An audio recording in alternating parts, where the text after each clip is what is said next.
Alright, Hapes O Games, and today I wanted to cover something a little different. So I'm actually going to cover some video connections for the Gamecube, and I'm actually going to do some direct comparisons with video footage and show off the levels of quality you can get from the Gamecube. The reason I'm doing this specifically is because I recently ordered this bad boy, which is called the CARBY. And the CARBY is a HDMI solution for your digital out on the Gamecube.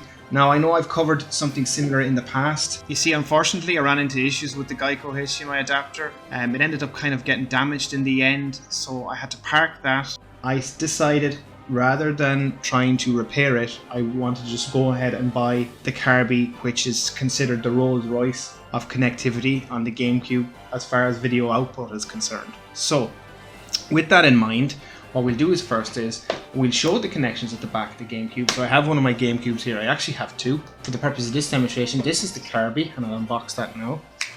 And it's pretty much straightforward. This is the CARBY itself. Digital input is there.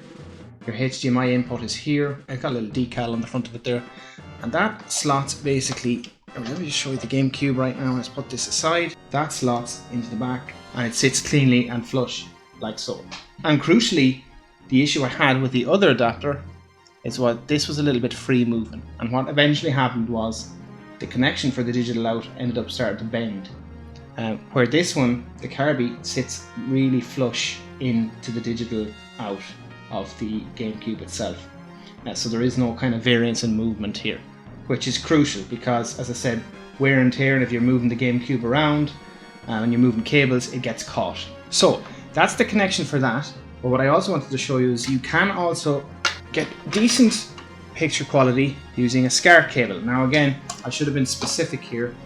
I'm talking specifically about the PAL console. Now NTSC regions, which is in America, may vary, but for the purpose of this demonstration, I'm working with the PAL console, and this goes into the analog out, just like so, and then this is a SCART connection.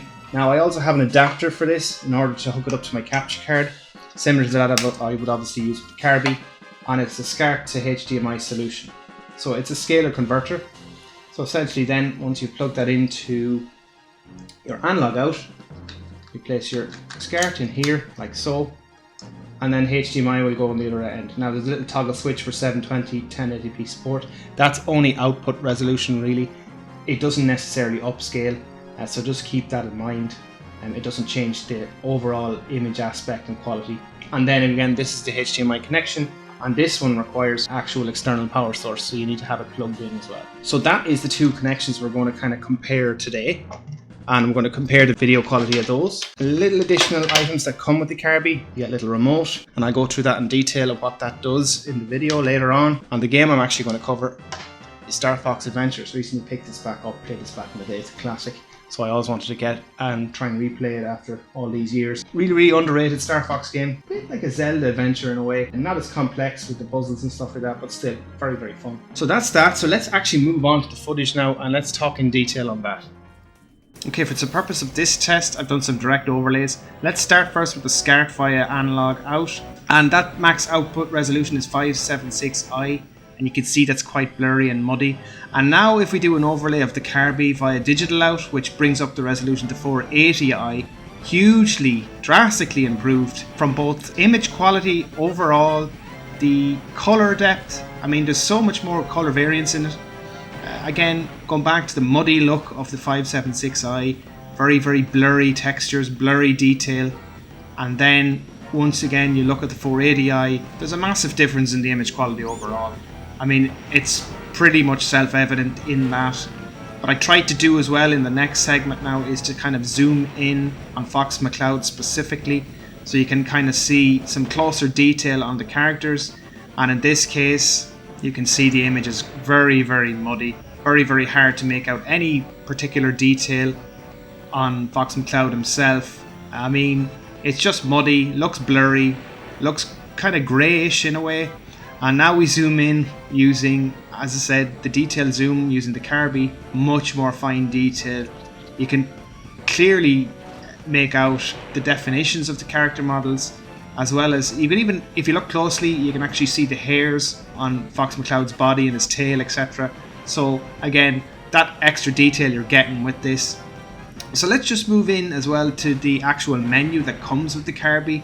Now bear in mind, my GameCube is hard modded as well, so a point to note here, to get a 480p signal, so I'm going to go up a resolution step again here and compare 480i to 480p shortly, but just to give you an idea of the navigation and the wide range of options you have here.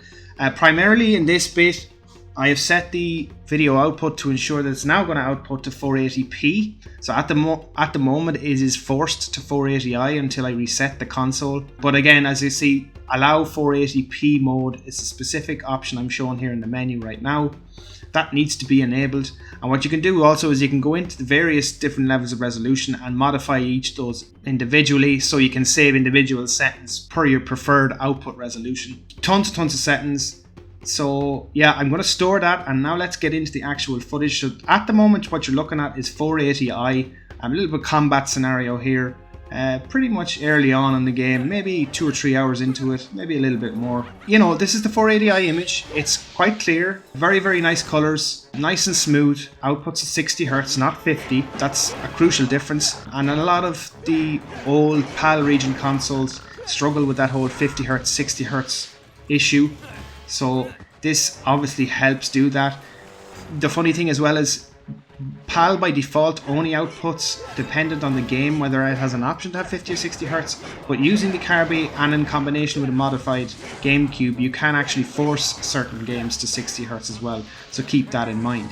So now, as you can see, let's overlay again and look at 480p. Even better detail here. It actually looks really well on my large HD TV. Even finer detail, brighter colors, and this is the way to go really if you can actually maximize your output. If you have a modified GameCube, as I said, and you can force 480p signals out of all your games. The majority of the ones I've tested have worked, and they've worked well. I've not run into any issues or problems. Really good quality image here. So just a quick wrap up of the video overall. If you can get a hold of the CARBY and you have the funds available to you, and you have the time and the skill to modify the GameCube with a mod chip, go ahead and do it, because you'll get the best video output possible from the GameCube. Yeah, that's it from me, from quite a substantial video in a short space of time. If you like what you see, guys, please make sure you like, subscribe, hit the bell, and as always, I'll see you in the next video. Thanks for supporting.